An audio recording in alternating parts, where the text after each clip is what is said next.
All right, ready to dig deep into Bitcoin mining. I know you're curious about this whole world, and trust me, it goes way beyond tech jargon. We're talking economics, energy use, even a bit of geopolitics, believe it or not.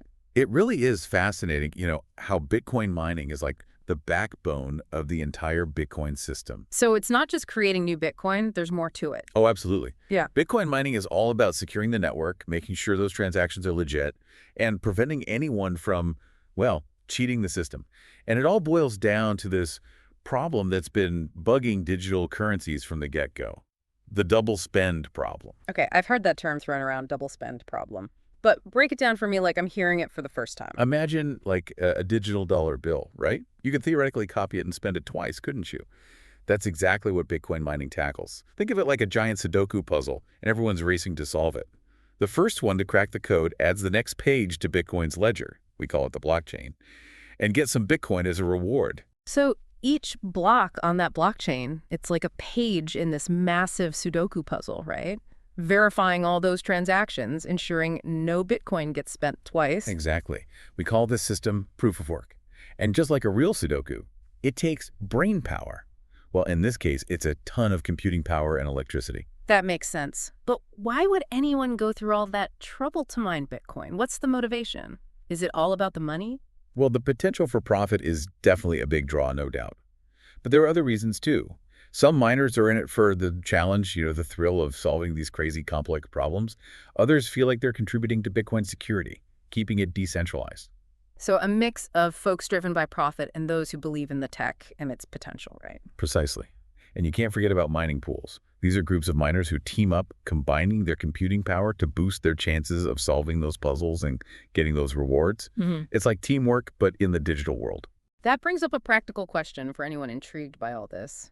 Is Bitcoin mining worth it for the average person? Could I set up a mining rig in my basement and start seeing those Bitcoin roll in? Well, that's a question each person needs to answer for themselves, honestly. Lots to consider.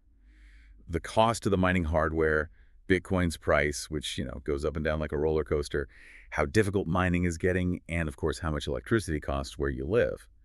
It's a decision that needs some serious thought. Okay, so it's not as simple as plugging in a computer and watching the Bitcoin flow. There's some serious planning involved. Absolutely. And then there's the whole legal side of things, too.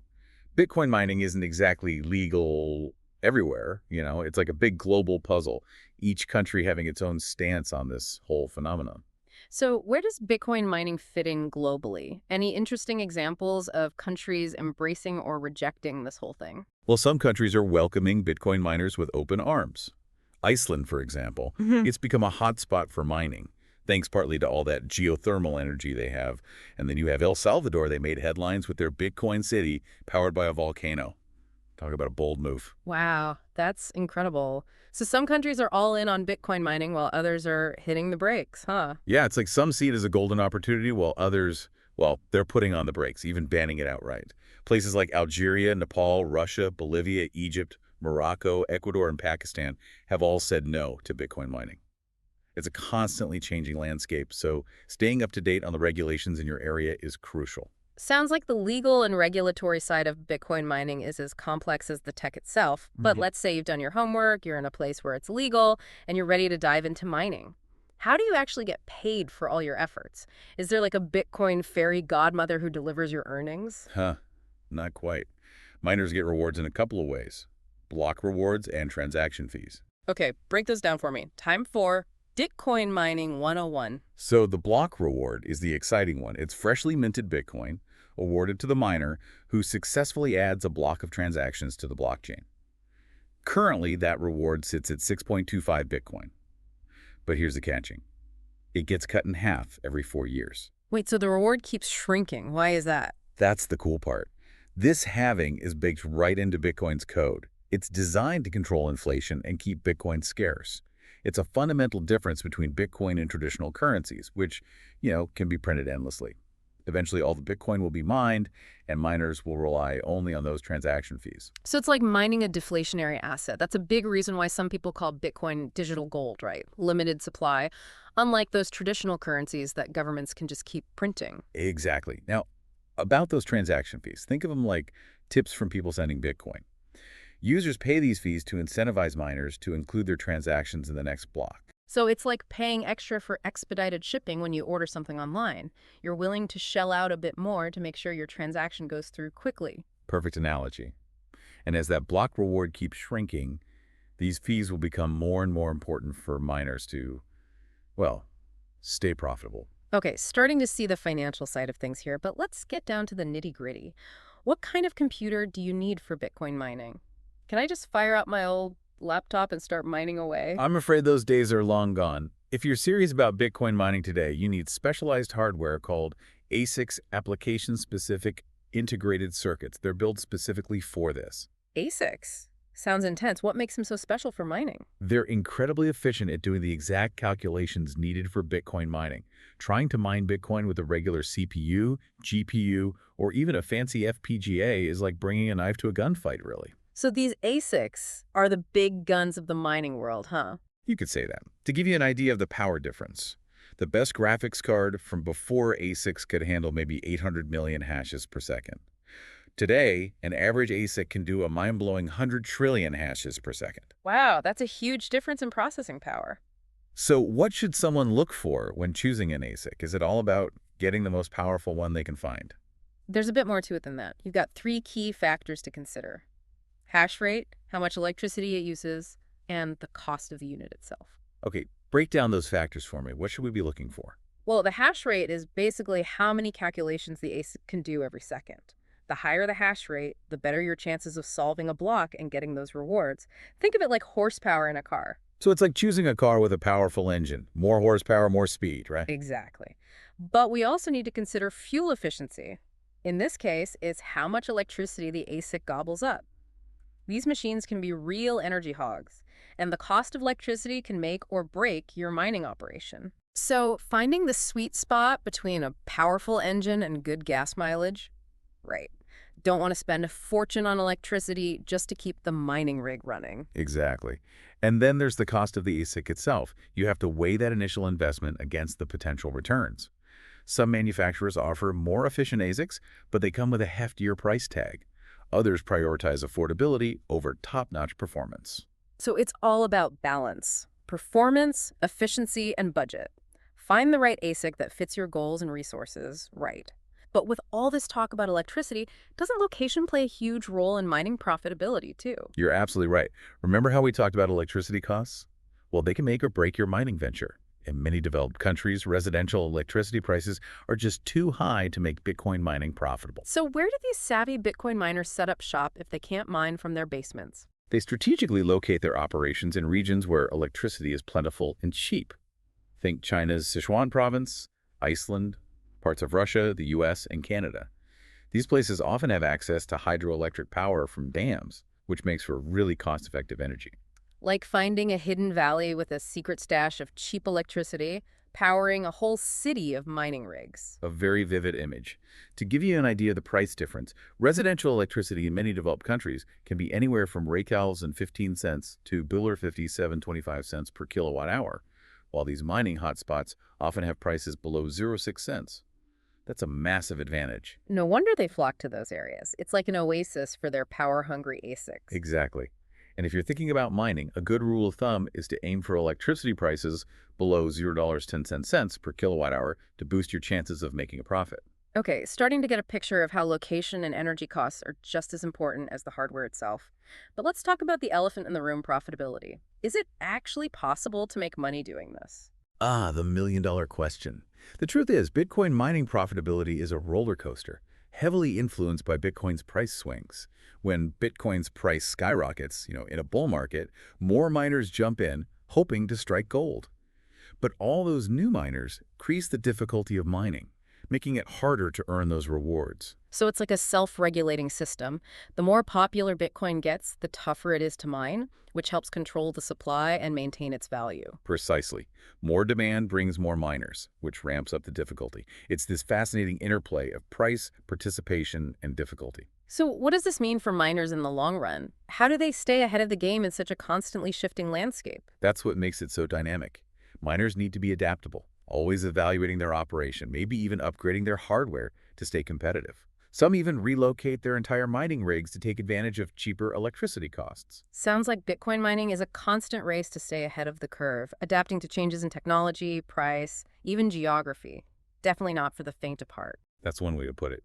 And to help navigate this world, there are these online profitability calculators that can estimate your potential earnings based on all these factors. Those sound like a must-have for anyone serious about mining, but we can't forget about the risks involved. You mentioned technical and financial risks earlier. Can you tell me a bit more about those? Of course. On the technical side, these powerful ASICs generate a lot of heat. If they aren't properly ventilated, they can overheat and potentially malfunction. Imagine a room full of these machines, all running at full blast. It can get pretty toasty. Yikes, that sounds like a fire hazard waiting to happen. Right. Proper ventilation and cooling are crucial. It's not just about preventing fires, it's about protecting your investment. Overheating can damage those expensive ASICs, leading to costly repairs or even having to replace them. Ventilation is key. Any other technical risks miners should know about? Another potential issue is overloading the electrical grid. Remember, these mining operations can consume a massive amount of power. If they're not carefully managed, they can strain the local grid, causing outages or other issues. Makes sense. It's like plugging too many appliances into the same outlet. You could blow a fuse. A good analogy. And then there's the ongoing need for maintenance. Dust, humidity, all those environmental factors can affect these machines, so regular cleaning and upkeep are essential to keep them running smoothly and for a long time. So Bitcoin mining isn't just a set it and forget it kind of thing. It requires active management, careful planning, and attention to detail. Absolutely. Now let's talk about financial risks. One of the biggest challenges for miners is hardware obsolescence. Technology in the world of Bitcoin mining moves at an incredible pace, and what's cutting edge today could be outdated tomorrow. New, more efficient ASICs are constantly coming out, making older models less profitable. It's like buying the latest smartphone, only to have a newer, faster model come out a few months later. Right. That's a great analogy. And with ASICs, the stakes are even higher. These specialized machines can cost thousands of dollars, and if they become obsolete, their resale value plummets, leaving miners with a substantial financial hit. So it's a constant race to keep up with the latest technology, upgrading your hardware to stay profitable. Precisely. Miners need to factor in the potential for hardware obsolescence when calculating their profitability, and be prepared to upgrade their equipment as needed. Bitcoin mining really is a dynamic and evolving field, full of both challenges and rewards, risks and opportunities. We've only just scratched the surface here, exploring the technical details, economic considerations, and the risks involved. It's been quite a journey so far, and we've got more ground to cover. But before we get into actually setting up and running a Bitcoin mining rig, let's take a moment to reflect on what we've learned. I agree. It's important to have a solid understanding of the basics before we dive into the practicalities. Exactly. We've covered the what and the why, but next, we'll delve into the how. How do you get those ASICs up and running and start earning Bitcoin?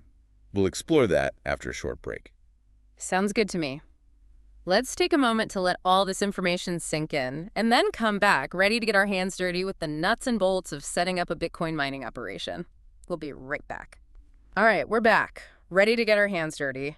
Time to dive into the nuts and bolts of actually setting up a Bitcoin mining operation. Where do we even start? Well, first things first, got to get your hands on those ASIC miners. Okay, but I can't just stroll into Best Buy and grab one off the shelf, can I? You're right about that. It's a little more specialized. You'll need to do some digging, find a reputable supplier, either straight from the manufacturer or maybe through online retailers. Let's say I've found my supplier and I'm about to hit that Buy Now button. What's next? Does it just show up on my doorstep with a nice little instruction manual? You might be surprised to hear this, but some ASIC manufacturers, they ship those miners without a power supply unit. You often have to buy it separately. Hold on a second. It's like buying a car without an engine. I need to find a compatible engine to get it running. That's one way to put it. Some manufacturers do sell their own power supply units, Yeah. but you can also find compatible ones that are meant for servers or high-end gaming PCs. Okay, so I've got my ASIC miner, my power supply. What's next? Do I just plug it in and start raking in the Bitcoin? Not quite yet. There's a bit more to it. Next up is the connection phase. You got to connect your ASIC to the internet. Good old Ethernet cable. So it's like giving my miner a direct line to the Bitcoin network. Exactly.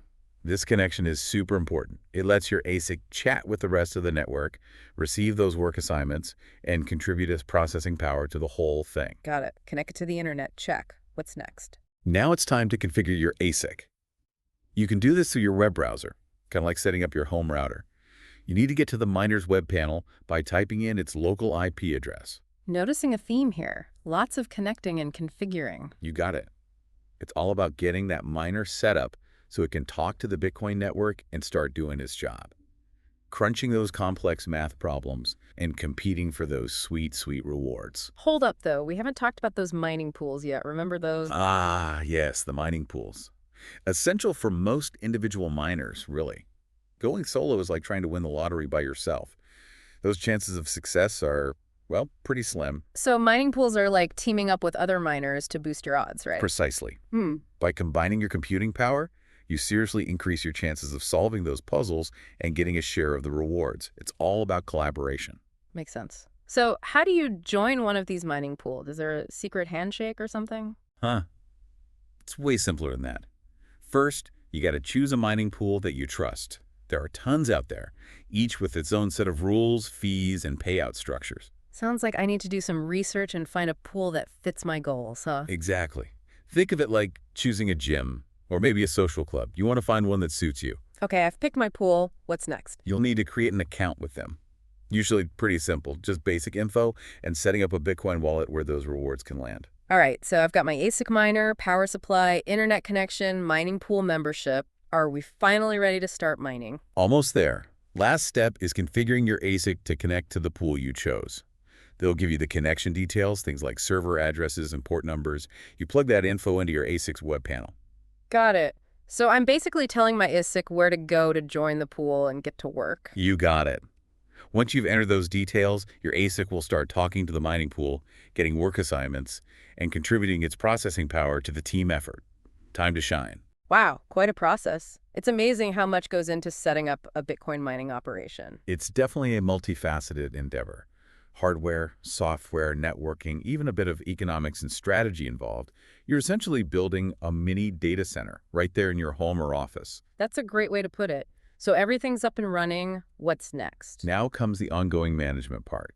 You need to monitor your operation, make sure your ASICs are running smoothly, keep a close eye on those electricity costs, and stay adaptable to the ever-changing world of Bitcoin mining. Sounds like a constant learning experience, but potentially very rewarding. It definitely is. And remember, Bitcoin mining isn't just about making a profit.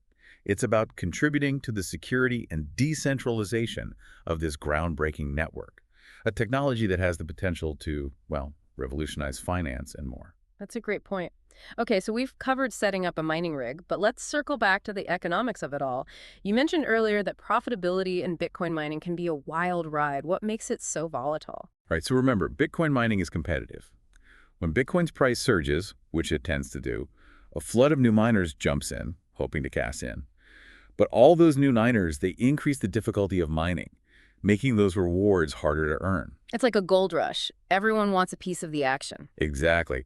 But this influx of miners makes those mathematical puzzles harder to solve, and you need more computing power to crack them. So it's like a self-regulating system. The hotter Bitcoin gets, the harder it is to mine, which helps keep that supply in check and, in turn, maintains its value. You got it. More demand brings more miners, which cranks up the difficulty. It's a fascinating dynamic between price, participation, and difficulty. So how do miners stay ahead in this constantly shifting game? They have to be adaptable, constantly evaluating their operations. They might need to upgrade their hardware to keep up, maybe even relocate their entire mining setup to a place with cheaper electricity. So Bitcoin mining is a constant race, adapting to changes in tech, price, even location. You nailed it. And to help miners navigate all of this, there are online profitability calculators that can give you estimates based on Bitcoin's price, the difficulty of mining, electricity costs, and your hardware specs. Those calculators sound like a must-have tool. But with all this talk of profits, let's not forget about the risks. We talked about technical and financial risks earlier. Can you dig a little deeper into those? Of course. Let's start with the technical stuff. Those powerful ASICs, they generate a ton of heat. If they're not properly ventilated, they can overheat and potentially stop working. Imagine a room packed with those machines, all running full blast. things can get pretty toasty in there. Yikes. That sounds like a fire hazard waiting to happen. Right, you got to have proper ventilation and cooling. It's not just about fires, it's about protecting your investment. Overheating can damage those ASICs, which means expensive repairs or even having to replace them altogether. Ventilation is crucial. What other technical risks are there? Another thing to watch out for is overloading the electrical grid. These mining operations use a lot of power, and if they're not carefully managed, they can put a strain on the local grid, potentially causing blackouts or other problems. It's like plugging too many appliances into the same outlet, right? You could blow a fuse. Good analogy. And then there's the need for regular maintenance.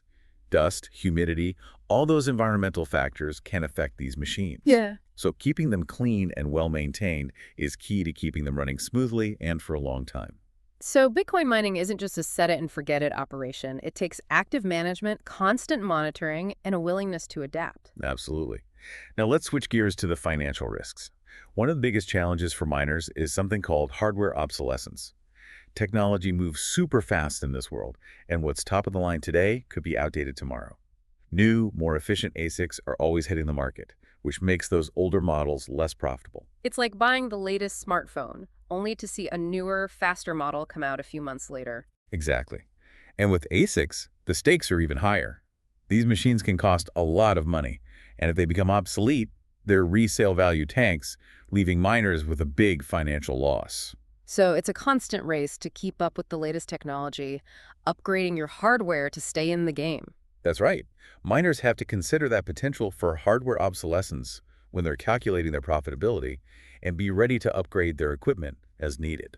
It sounds like Bitcoin mining is a dynamic and evolving field, with both rewards and risks to consider. It definitely is. And it's a fascinating example of how technology, economics, and energy all intersect. We've covered a lot of ground here, from the basics of Bitcoin mining to the technical and financial considerations.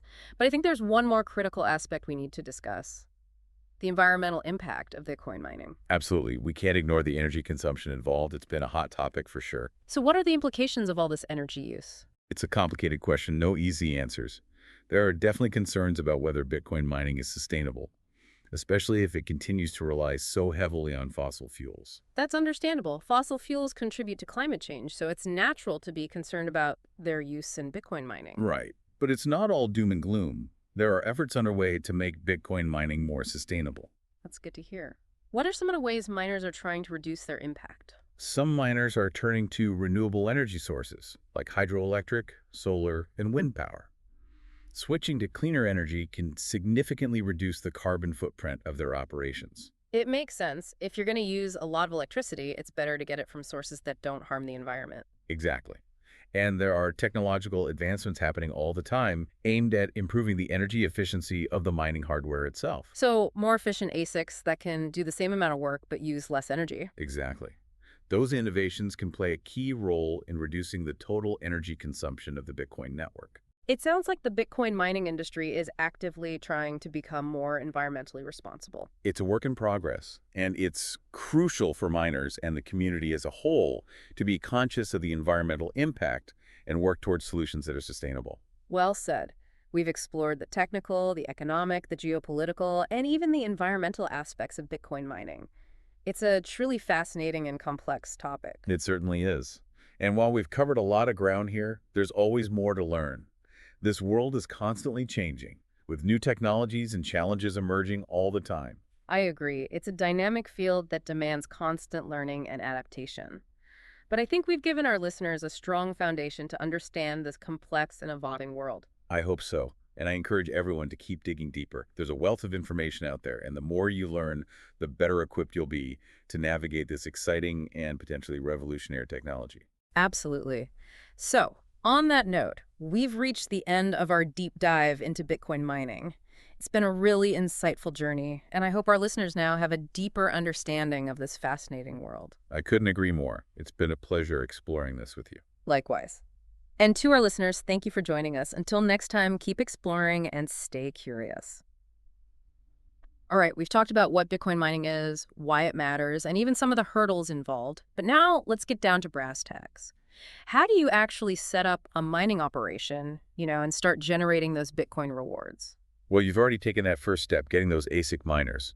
But setting up a mining rig, it's more than just plugging them in. It's about creating an environment where they can operate efficiently and safely, of course. So not as simple as finding an outlet and flipping a switch, huh?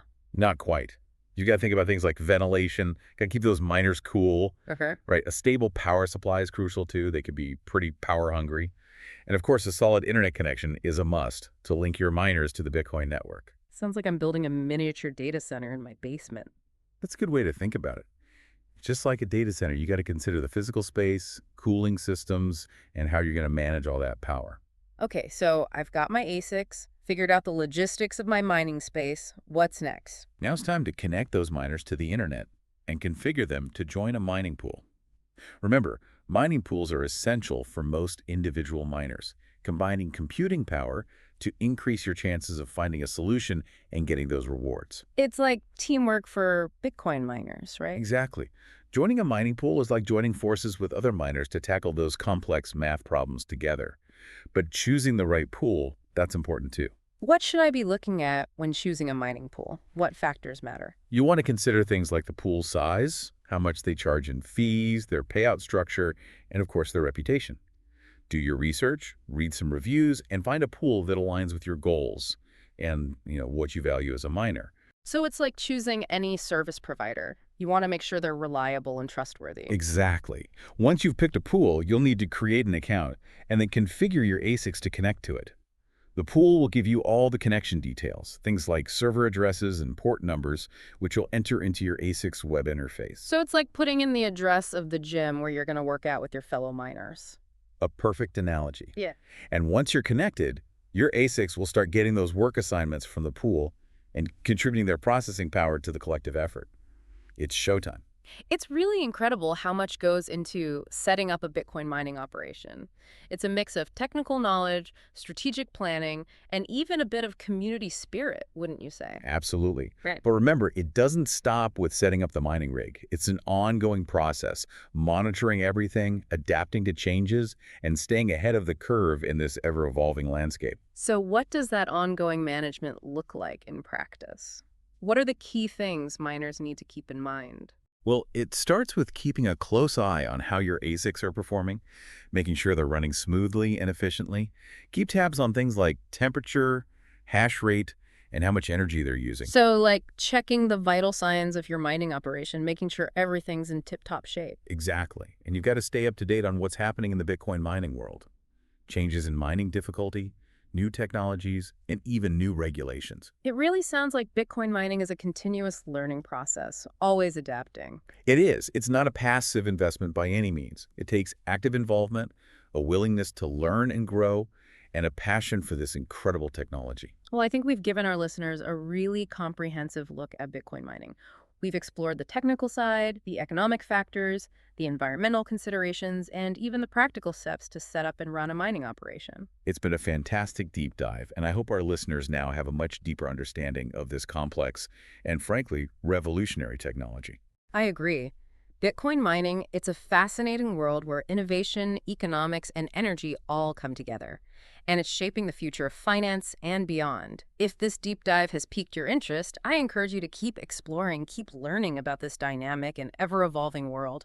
Who knows, maybe you'll even join the ranks of Bitcoin miners, contributing to the network. And whether you decide to mine Bitcoin or just observe this technological revolution from the sidelines, the knowledge you've gained from this deep dive will help you navigate the world of digital currencies with a better understanding. Well said. Thanks for joining us on this deep dive into Bitcoin mining. Until next time, keep exploring, keep learning, and stay curious.